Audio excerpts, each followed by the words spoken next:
Stils un mode nevienmēr iet roku rokā. Dažkārt priekšplānā izvirzās individualitāte.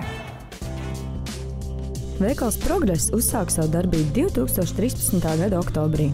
Uzņēmuma mērķis ir sniegt iespēju mūsdienīgiem vīriešiem izskatīties aktuāli un moderni, kā arī ļaut justies jauniem un brīviem ikdienas dzīvē neatkarīgi no situācijas. Veikals piedāvā plašu preču klāstu, stilīgus un spilgtus kreklus, tēkreklus, džinsus, džemperus, jakas un žaketes, viss par pieņemamām un draudzīgām cenām. Veikala Progress aktuālā vasaras kolekcija ir neatkārtojama un ieņem unikālu vietu Latvijas tirgū. Tā ir svaiga un koša, bet tāpat laikā eleganta un pieejama. Veikala komanda sirsnīgi aicina nepalaist garām šo jauno un lielisko iespēju pielāgot savu imidžu, atbilstoši visaktuālākajiem modes standartiem un iegriezties veikalā Progress.